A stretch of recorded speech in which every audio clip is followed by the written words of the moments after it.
The Galactic Survey Corps had been mapping dangerous worlds for over 300 years, and they thought they had seen everything. But designation Tau, 47b was something special. This planet didn't just want to kill you. It wanted to do it while showing you the most beautiful sights in the galaxy.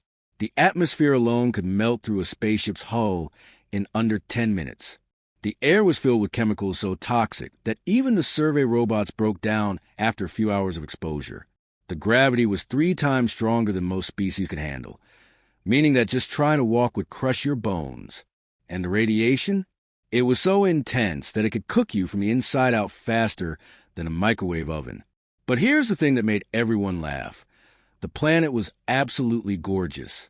Massive crystal towers stretched up into purple and gold skies, catching the light from twin suns and throwing rainbows across continents. Oceans of liquid metal reflected colors that didn't have names in most languages. Lightning storms that could power entire space stations danced across mountain ranges, made of what looked like frozen fire. The survey teams had started calling it Death's Beauty Queen, because it was the kind of place that could kill you just by making you stop and stare too long.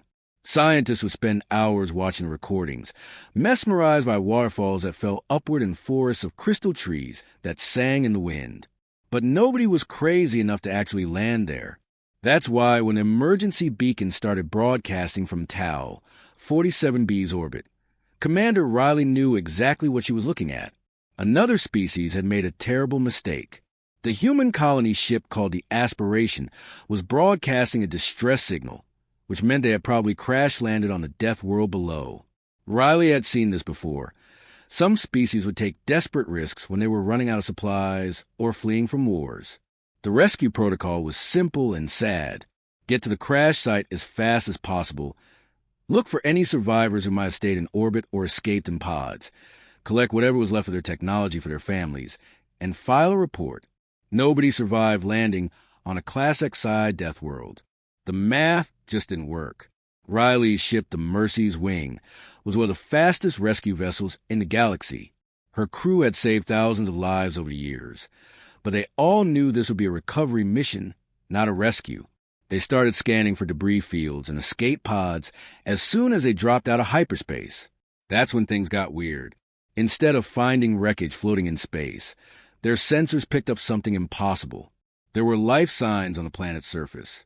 Not just a few scattered survivors hiding in a crashed ship. There were thousands of them. The readings showed organized settlements, power sources, and what looked like thriving communities spread across 3 different continents.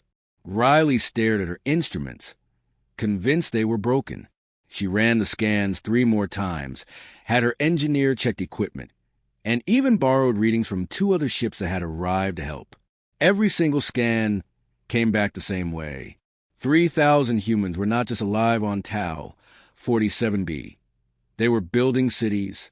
The communications officer, a young woman named Blake, finally managed to establish radio contact with the surface.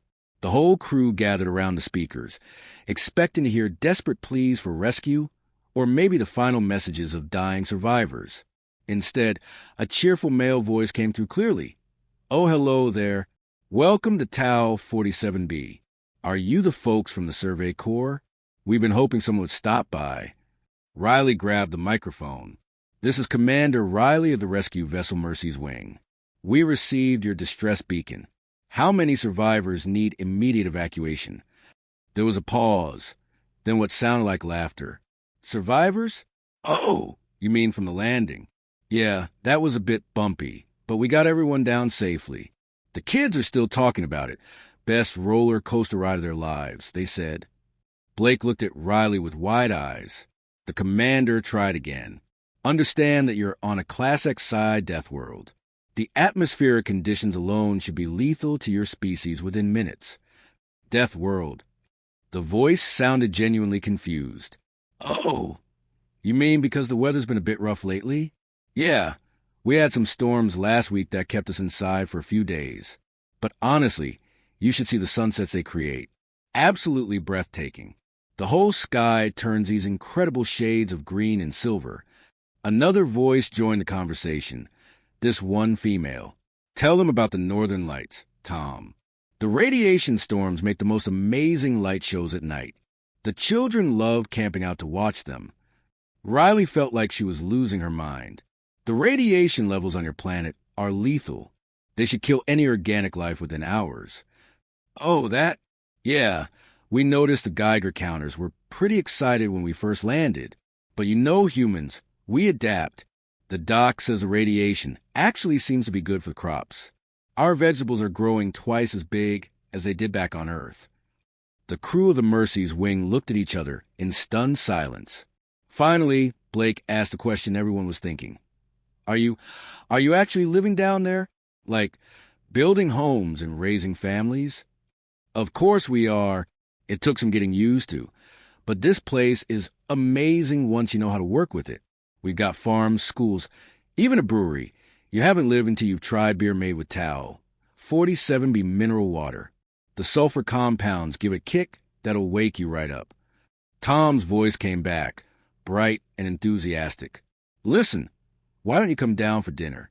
My wife makes a mean roast using the local geothermal vents for cooking. We can show you around, introduce you to the neighbors. I think you'll be surprised by what we've built here. Riley looked at her crew, all of whom were staring at the radio like it might explode. This was supposed to be a simple rescue mission. Instead, they had stumbled onto something that would change everything they thought they knew about what made a planet livable. She keyed the microphone one more time. We'll need to run some safety checks first. Tom laughed. Sure thing, Commander. Take your time. We'll keep dinner warm for you. Dr. Peterson was the kind of scientist who had seen everything the galaxy could throw at him. He'd studied life forms that breed methane, creatures that lived in the vacuum of space, and entire ecosystems that thrived in temperatures hot enough to melt steel. When the Galactic Survey Corps asked him to investigate the impossible human colony on Tau, 47B, he packed his bags with a mixture of curiosity and skepticism. He figured he was walking into one of two scenarios. Either the humans had found some way to fake their survival. Maybe they were hiding in underground bunkers with advanced life support systems and just pretending to live on the surface. Or he was going to document the slow, tragic decline of a species too stubborn to admit they were dying. Peterson had seen it before with other races who refused to abandon hopeless colonies. What he found when he landed on Tau, 47, was neither of those things. It was something that made him question 40 years of scientific training. The humans had built a proper town, not a desperate survival camp or a collection of emergency shelters, but an actual community with houses, streets, parks, and what looked like a school. Children were playing in yards where Peterson's radiation detector was screaming warnings about lethal exposure levels. Adults were gardening in soil that should have burned through their skin on contact. Peterson's first stop was a local medical center, convinced he would find evidence of widespread radiation sickness, chemical poisoning, or at least some signs of the environmental damage the colonists had to be suffering. Instead, he met Dr. Williams, the colony's chief medical officer, who showed him health records that defied every law of biology Peterson knew. We did have some adjustment issues the first few months, Dr. Williams explained cheerfully, while Peterson's atmospheric analyzer beeped warnings about toxic gas concentrations. Some folks got headaches from the sulfur compounds, and a few people had trouble with the gravity at first. But you know how it is. Humans adapt. Now most of us actually feel better than we did back on Earth. She pulled up charts showing infant mortality rates, disease statistics, and general health metrics. By every measure, the colonists weren't just surviving. They were healthier than the average human population. Their children were growing faster and stronger. Their elderly residents were living longer and staying active well into their hundreds. Peterson stared at the data, convinced it had to be fake. But when he ran his own medical scans on volunteers, he got the same impossible results. These humans weren't just tolerating their toxic environment.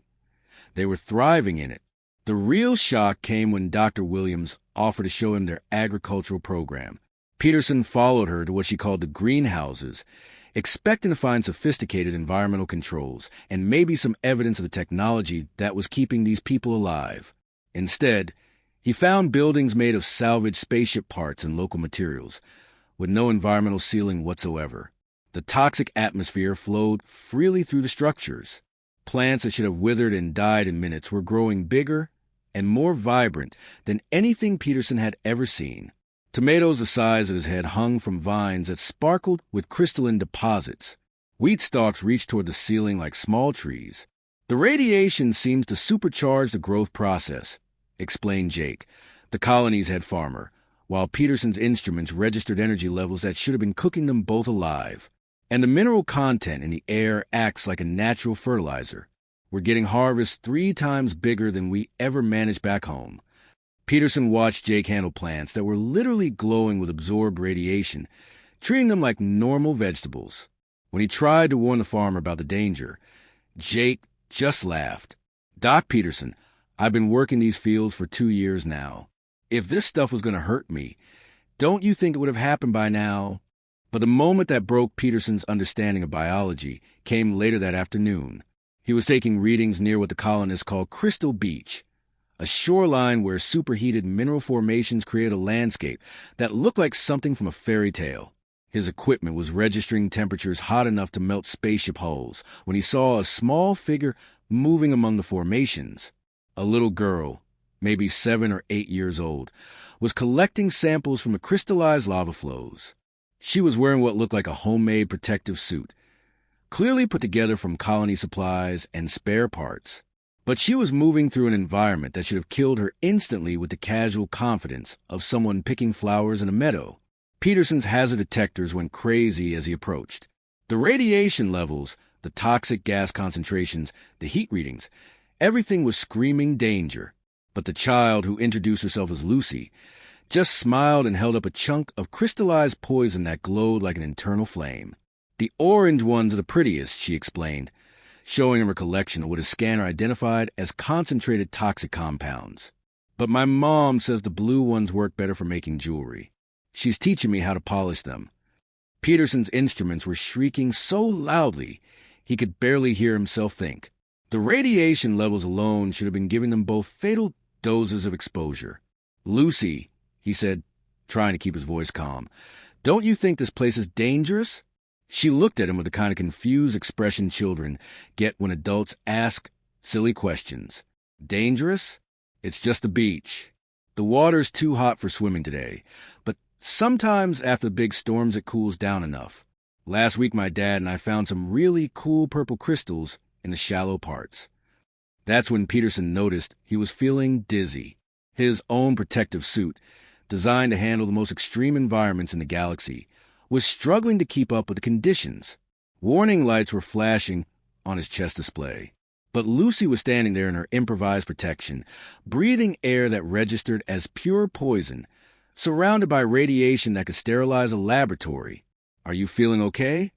Lucy asked, looking genuinely concerned. "You look a little green. Maybe you should drink some water. My mom always says dehydration is dangerous in this heat." Peterson stared at this child who was worried about his health while standing in conditions that should have killed them both 10 times over. He realized that everything he thought he knew about what made a planet livable was completely wrong. The humans hadn't just survived Tau, 47b. They had made it their home. And somehow, impossibly, it was working. The Galactic Habitability Council had been meeting for over 2 centuries, and all that time, they had never called an emergency session that lasted 14 straight hours. Council members from 67 different species sat in a chamber that had been designed to accommodate every form of life in the known galaxy, from gas-breathing cloud dwellers to silicon-based rock creatures. But nothing had prepared them for the report from Tau, 47b. Ambassador Chun from a human delegation stood at the central podium, holding a data tablet that contained information so bizarre that 3 separate fact-checking committees had verified it twice before anyone would believe it. Behind her, a massive holographic display showed images from the human colony that made seasoned diplomats question their own sanity. "Honor, representatives," Chun began, her voice carrying clearly through the translation devices. "I present to you the official status report from the Tau 47b human settlement, along with their formal request for a planetary reclassification." The images on the display showed something that defied every principle of planetary science the Council had established. Where their record showed a Class XI Deathworld, a planet so hostile It could kill most life forms within minutes. The humans had built what looked like a thriving vacation resort. There were swimming pools built around geothermal vents that registered temperatures hot enough to melt starship hulls. Children were playing in gardens where the soil readings showed concentrations of toxic metals that should have been instantly lethal. Council Representative Zephyr from the cautious Centauri Federation raised one of her forearms. Ambassador Chen, our instruments show that the atmospheric conditions on Tau 47b contain 17 different compounds that are classified as deadly to carbon-based life. How do you explain the presence of recreational facilities in such an environment? Chin clicked to the next image, which showed a group of human teenagers playing what appeared to be volleyball in an area where radiation levels fluctuated between immediately dangerous and instantly fatal. The colonists have submitted detailed reports on their adaptation processes. According to their medical staff, the radiation exposure has actually improved bone density and muscle development in their younger population. They've started calling it natural strength training. A collective gasp went through the chamber.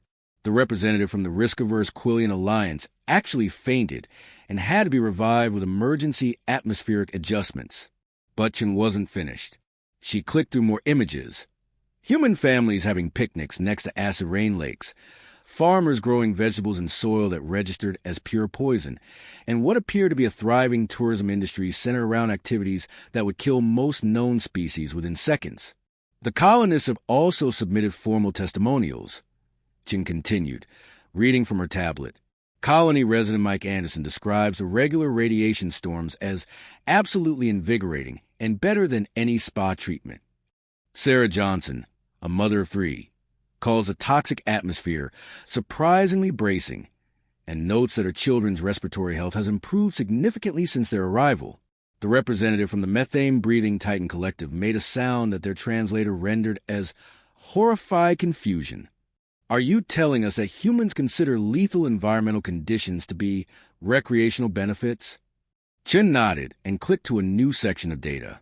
The colony has submitted a formal request to have Tau 47 be reclassified from Class XI Deathworld to Moderate Challenge Environment, suitable for adventure tourism and agricultural development.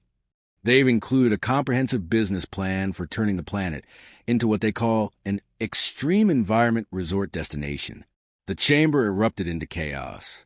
Representatives from dozens of species began talking, shouting, and making various sounds of distress in their native languages.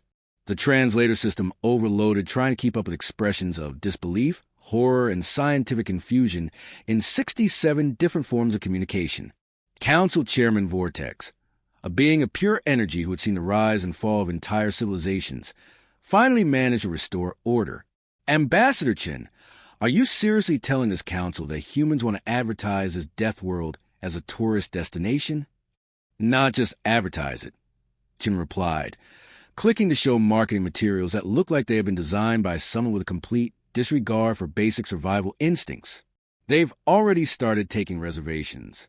The waiting list for extreme adventure vacations on beautiful Tau 47b currently has over 50,000 names on it, from human colonies across the galaxy.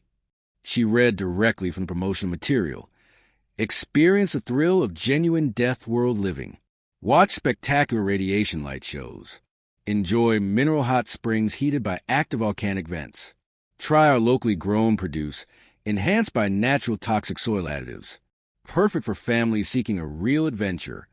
The representative from the Peaceful Garden World Alliance made a sound like a dying wind chime. They want to bring their children to this place voluntarily? According to the testimonials, the children are the most enthusiastic about the experience, Chen confirmed. 10-year-old Tommy Rodriguez writes, the gravity here is awesome for jumping really high, and the glowing rocks make the best nightlights ever. I can't wait for my little sister to be old enough to visit. At this point, nearly half the council members requested immediate psychological evaluation for themselves. They couldn't comprehend a species that looked at a planet designed to kill them and saw an opportunity for family fun. The breaking point came when Chen shared the colony's expansion plans. The settlers are currently negotiating to purchase 3 additional Class XI and Class 13 Death Worlds in nearby systems. They want to create what they're calling a Death World adventure circuit, where human tourists can experience different types of lethal environments. Chairman Vortex's energy field flickered with what could only be described as existential dread. They want to collect dangerous planets? Like souvenirs, apparently, Chen confirmed. Colony leader Robert Martinez is quoted as saying, "Once you've experienced the rush of surviving on a real Deathworld, normal planets just seem boring." The council sat in stunned silence for several minutes. Finally, the representative from the ancient archives spoke up. "In 3 million years of galactic civilization, we have never encountered a species that deliberately sought out lethal environments for entertainment purposes." Chen smiled. "Well, now you have. The colonists have also requested that we update our Deathworld classification system to include ratings for what they call fun factor and family friendliness. They want to help other human colonies choose planets based on how exciting the survival challenges are. The motion to create an entirely new classification system specifically for human-inhabited worlds passed unanimously, though several species requested that their star systems be marked as human-free zones as a precautionary measure. The humans had officially broken the galaxy's understanding of what made a planet livable. Ambassador Rodriguez had spent 30 years studying different species across the galaxy, but she had never volunteered for an assignment quite like this one. The Galactic Council needed someone to make official diplomatic contact with the humans on Tau 47b, and Rodriguez's reputation for handling unusual situations made her the obvious choice. She was curious, sure, but she was also practical enough to take every possible precaution. Her diplomatic shuttle was equipped with the most advanced life support systems available. She wore a full environmental suit with 3 separate backup systems, carried enough air for a week-long stay, and had emergency medical supplies that could handle everything from radiation poisoning to toxic gas exposure. The shuttle itself was sealed tighter than a spaceship hull, with atmospheric processors running at maximum capacity to filter out the deadly compounds that made up Tau 47b's air. As her shuttle descended through the planet's atmosphere, Rodriguez watched her instruments with growing concern. The readings were even worse than the reports had indicated. The air outside contained enough sulfur compounds to dissolve metal, radiation levels that should have been cooking her through the shuttle's shielding, and atmospheric pressure that felt like being slowly crushed by a giant hand. Her pilot, experienced officer named Captain Torres, kept shaking his head at the readings. "Ambassador, I've flown through some rough weather, but this is insane. The atmosphere alone should be melting our hull. How are there people living down there?" Rodriguez was wondering the same thing when the landing facility came into view. Instead of the desperate emergency structure she expected, she saw what looked like a proper spaceport. There were landing pads, terminal buildings, and what appeared to be a control tower managing air traffic. Several other human shuttles were parked nearby, and she could see people moving around outside without any apparent protective gear. The moment Rodriguez's shuttle touched down, a welcoming committee approached. She watched through her heavily filtered view screen as a group of humans walked casually across the landing pad, breathing the toxic air like it was a pleasant spring day. They were wearing simple clothes, work shirts, casual pants, and what looked like basic dust masks that couldn't possibly provide any real protection. The committee leader, a friendly-looking man in his 50s, knocked on her shuttle door and gestured for her to come out. Rodriguez checked her life support systems one more time, made sure her emergency beacon was working, and stepped outside to meet them. "Ambassador Rodriguez, welcome to New Providence Colony." The man extended his hand with a broad smile. "I'm Mayor Davis. We're so excited to finally have an official visit from the Galactic Council." Rodriguez shook his hand through her thick protective gloves, marveling that he was standing there in conditions that should have killed him instantly. "Thank you for meeting me, Mayor Davis. I have to ask, are you experiencing any discomfort from the environmental conditions?" Davis looked puzzled for a moment, then laughed. "Oh, you mean the weather? Yeah, it's a bit heavy today. We're getting some of those sulfur winds from the east. But it's not too bad. Last week we had a real storm that kept everyone indoors for a couple of days." What Davis was casually describing as a bit heavy was an atmospheric composition that Rodriguez's instruments classified as immediately lethal. She followed him toward the main settlement, her suit's warning systems beeping constantly as they walked. New Providence Colony was unlike anything Rodriguez had expected. Instead of finding a desperate survival camp, she discovered a thriving community that looked like it had been designed by someone who had no concept of danger. The residential areas were built to take advantage of what Davis cheerfully called our beautiful radiation auroras, positioning houses and parks to have the best views of energy displays that should have been sterilizing everything in sight. The light shows are really something special, Davis explained as they walked past a school where children were playing outside during recess. Especially during storm season. The whole sky lights up in these incredible colors, greens and purples and golds that you can't see anywhere else in the galaxy. We have families who moved here just for the view. Rodriguez stared at the children, who were literally glowing from absorbed radiation, playing games that involved tossing around chunks of crystallized toxic compounds like they were ordinary toys. Her medical scanner was having a breakdown trying to process the readings it was getting from these supposedly healthy humans. The tour continued to what Davis called their community recreation center, which turned out to be built around a series of active volcanic vents. The humans had somehow converted natural lava flows into what looked like elaborate hot tubs and swimming pools, with families relaxing in mineral-rich water that registered temperatures hot enough to cook most known life forms. The geothermal facilities are really popular with the older residents, Davis explained while Rodriguez watched elderly humans soaking peacefully in water that should have dissolved their bones. The mineral content seems to help with arthritis and joint pain. Dr. Martinez says our senior citizens are healthier than they've ever been. Rodriguez's scientific training was struggling to process what she was seeing. Mayor Davis, don't you have any safety concerns about these activities? The radiation levels alone should be causing widespread health problems. Davis gestured toward a nearby playground where human children were literally climbing on formations of crystallized radioactive material that glowed with internal energy. Oh, we learned pretty quickly to set up some basic safety guidelines. The kids know which rocks are just dangerous versus which ones are actually dangerous. Could you explain the difference? Rodriguez asked, feeling like she was losing her grip on basic physics. Well, the blue glowing ones are fine for playing on, Davis explained matter-of-factly. They just make you feel a little tingly and give you extra energy. The purple ones will give you a stomachache if you handle them too much without gloves. But the red ones, those are the ones you have to be careful with.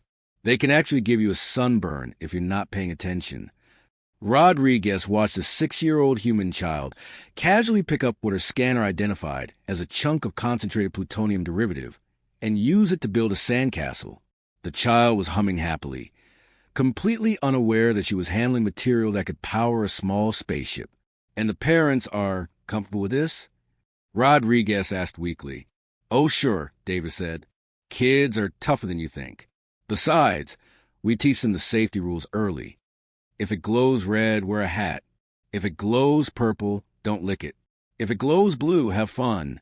He recited this like it was a normal nursery rhyme, instead of advice for handling lethal radioactive materials. As the day went on, Rodriguez realized that the humans hadn't just survived Tau 47b. They had completely redefined what survival meant. They had built a society that treated deadly environmental hazards like minor inconveniences and turned lethal planetary conditions into recreational opportunities. Ambassador Rodriguez's report landed on the desks of government officials, scientists, and military leaders across the galaxy like a bomb that nobody knew how to defuse. For 3 days, the Galactic Council's communication systems were completely jammed as representatives from hundreds of worlds tried to verify that the report was real and not some elaborate practical joke.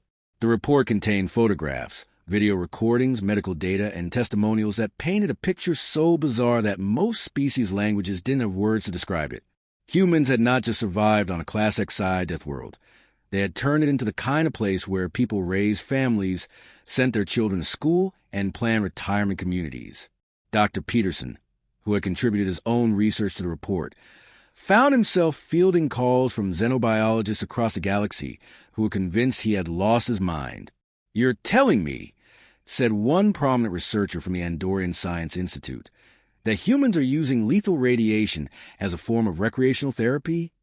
I watched children build sandcastles out of crystallized plutonium, Peterson replied. I have video footage of elderly humans treating acid rain like a spa treatment. At this point, I've given up trying to explain it. I'm just documenting what I see. But the real shock wave started when other human colonies got word of what was happening on Tau 47b. Within weeks of the report's publication, human governments across the galaxy were receiving thousands of applications from families wanting to relocate to Deathworlds. The Tau 47b colony's communication systems were overwhelmed with messages from humans asking about real estate prices, school systems, and whether the local volcanic hot springs were suitable for children. The Galactic Survey Corps suddenly found themselves in the awkward position of having to completely rethink their entire classification system. For centuries, they had been cataloging dangerous worlds as a warning to keep civilized species away from them. Now they realized they had accidentally created the galaxy's most comprehensive guide to prime human vacation destinations. Commander Riley, who had led the original rescue mission to Tau 47b, watched the situation unfold with a mixture of amazement and professional frustration. We have detailed surveys of over 3,000 death worlds, she reported to her superiors.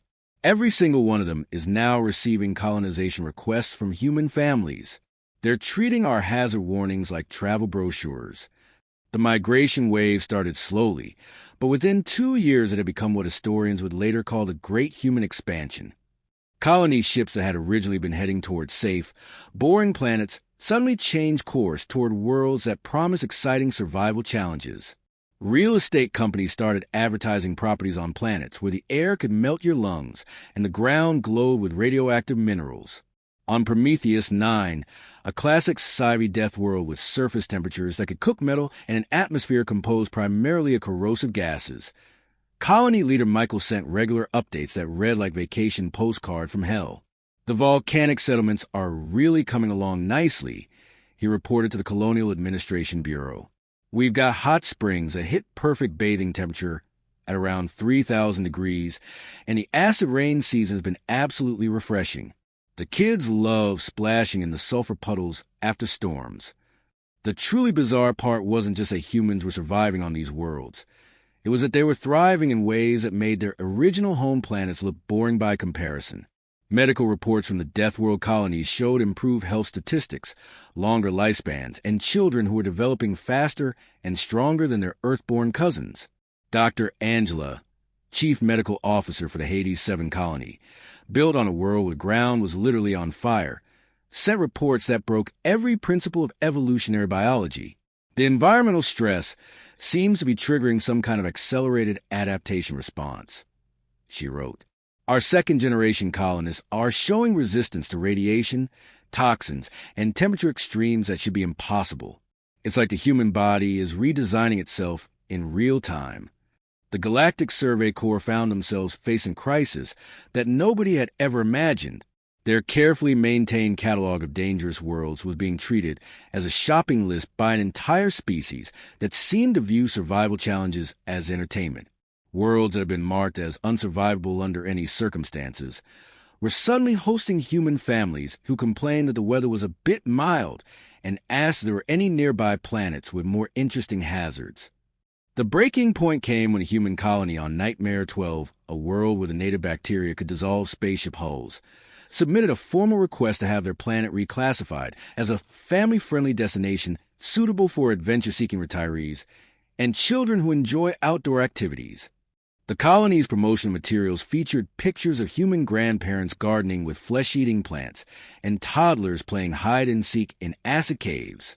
Commander Riley, now nearing retirement, found herself writing reports that she knew future generations would never believe.